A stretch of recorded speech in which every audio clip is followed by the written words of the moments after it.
चीन के साथ ऐसा है कि सावधानी हटी और दुर्घटना घटी। यूके यानी कि ब्रिटेन में बड़ा बवंडर खड़ा कर दिया है चीन ने। आपको बता दें, ऐसा ही बवंडर जो इस वक्त यूके में खड़ा हुआ है, चीन भारत में खड़ा करना चाहता था, लेकिन भारतीय एजेंसियों की मुस्तैदी से ये बवंडर रोक दिया गया था। पर यूके अब इसे बचा नहीं पा रहा है। तो वहीं दूसरी तरफ चीन, अमेरिका और भारत, इन तीनों की वजह से पाकिस्तान में मीटिंग के दौरान इमरान खान और बाजवा आपस में क्यों भिड़ गए। तो वहीं भारत ने सारे रिकॉर्ड तोड़ दिए और भारत के रिकॉर्ड तोड़ने में सबसे बड़ा हाथ रहा है चीन का। ये साधारण भाषा में कहें तो चीन को भारत ने लूट लिया। इसके अलावा बहुत कुछ, आइए जानते हैं इन खबरों को विस्तार से। जब महामारी शुरू हुई थी तब चीन ने एक बड़ा फुल प्रूफ प्लान बनाया था और इस प्लान पर चीन ने काम करना भी शुरू कर दिया था। जैसे जैसे महामारी बढ़ती जा रही थी, दूसरे देशों की अर्थव्यवस्था गिरते जा रही थी और चीनी कंपनियां धड़ाधड़ जिस कंपनी के शेयर गिर रहे थे उन्हें खरीदती जा रही थी। ऐसा उन्होंने भारत में भी कर दिया था। पर बहुत जल्द कई सरकारों ने सुधार कर लिया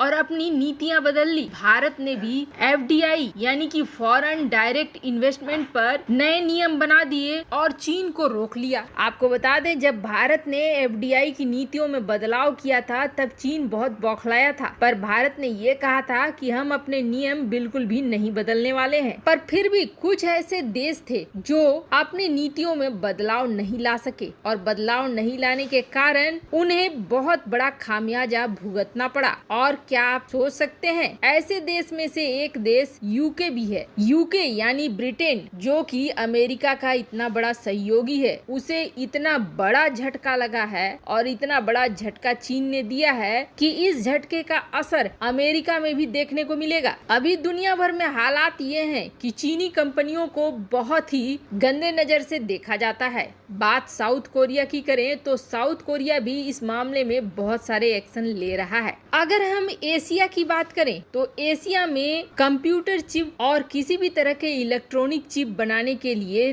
3 कंपनियां हैं जो सबसे बड़ी हैं। एक है ताइवान का TSMC, दूसरा है साउथ कोरिया का सैमसंग और तीसरा है चीन का SMIC। और इस वक्त दुनिया में ग्लोबल चिप शॉर्टेज हो रही है, ये मिल नहीं रहा है। यूके की एक बहुत बड़ी कंपनी है NWF, ये भी चिप बनाती है। ब्रिटेन की ये सबसे बड़ी कंपनी है और लार्जेस्ट है और लास्ट भी है, जो एडवांस सेमीकंडक्टर की फैक्ट्री है। अब सेमीकंडक्टर बनाना यूके के लिए बहुत महत्वपूर्ण है और यूके की लगभग अर्थव्यवस्था सेमीकंडक्टर के मामले में इसी एक कंपनी पर निर्भर करती है। लेकिन ये जो NWF है, इसके ऊपर खुद का बहुत कर्जा है। 20 मिलियन यूरो HSBC पे बकाया है, 18 मिलियन यूरो वेल्स की गवर्नमेंट पर। इसके अलावा कई तरह के कर्ज से घिरा हुआ है। एनर्जी के सेक्टर में NWF चिप बनाती है जो जिनका मांग बहुत ज्यादा है, पर कर्ज से घिरी हुई ये कंपनी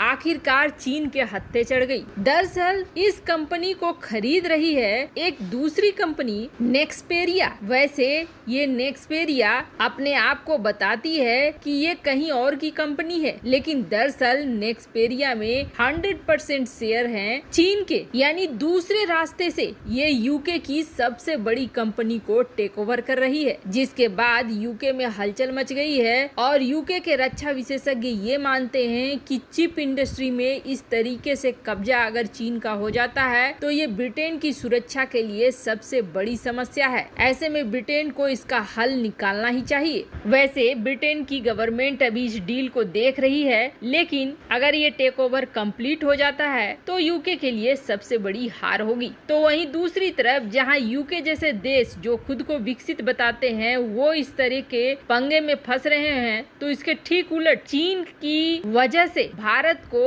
अरबों डॉलर का फायदा हो रहा है। जैसे जैसे महामारी फैली वैसे वैसे चीन बदनाम होता गया और बदनाम होते होते ये होने लगा कि उसकी फैक्ट्रियां निकल कर भारत, वियतनाम जैसे देशों में आने लगी। दूसरी बात, अब कस्टमर चीन के कम होने लगे और चीन का विकल्प तलाश करने लगे। अब इन सब के बीच में जो रिपोर्ट आई है वो चीन को जरूर एक बड़ा झटका देगी, क्योंकि भारत का एक्सपोर्ट बहुत ही ज्यादा बढ़ गया है। आशा के विपरीत जब ये कहा गया था था कि भारत का एक्सपोर्ट महामारी काल में घटेगा। खुद अपने ही देश में कई ऐसे अर्थशास्त्री हैं जिन्होंने ये कहा था कि भारत आगे नहीं बढ़ेगा बल्कि भारत पीछे जाएगा। उन सब को मुंहतोड़ जवाब देते हुए भारत ने एक इतिहास को रच दिया है। दरअसल भारत ने 95 बिलियन डॉलर का एक्सपोर्ट किया है, जो कि एक क्वार्टर में सबसे ज्यादा है। अभी का जो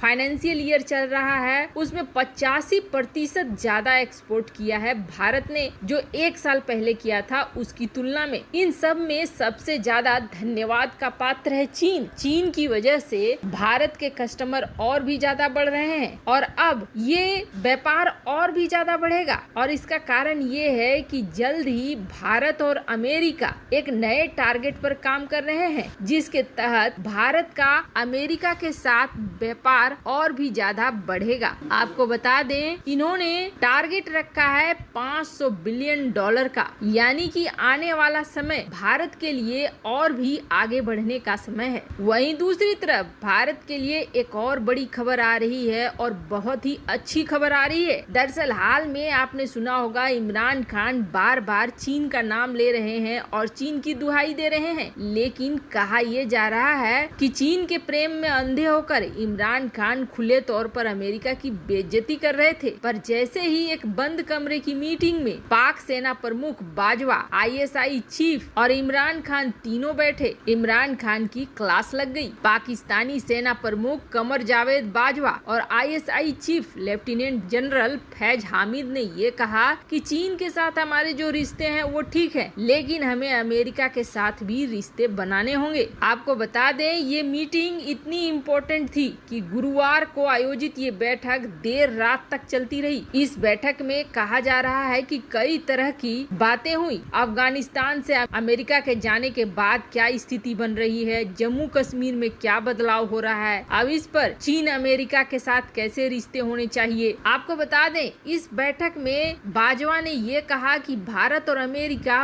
अपने रिश्ते को बहुत मजबूत कर रहे हैं। आपको बता दें, पहली बार बाजवा ने ये कहा कि पाकिस्तान के दुर्दिन आने वाले हैं, क्योंकि जिस तरीके से पाकिस्तान के अंदर बाहरी ताकतें प्रभाव बढ़ा रही हैं। अब ऐसा लग रहा है कि कमर जावेद बाजवा का चीन से प्रेम भंग हो रहा है और उन्होंने ये भी बता दिया कि अगर नहीं सुधरे तो देश को बुरे दिन देखने पड़ेंगे। अब अमेरिका की तरफ झुकते हुए नजर आ रहे हैं बाजवा। वैसे आपको क्या लगता है, क्या भारतीय अर्थव्यवस्था अभी और उछाल मारेगी? कमेंट कर अपनी राय जरूर बताएं। जल्द मिलते हैं अगले वीडियो में नई खबर के साथ।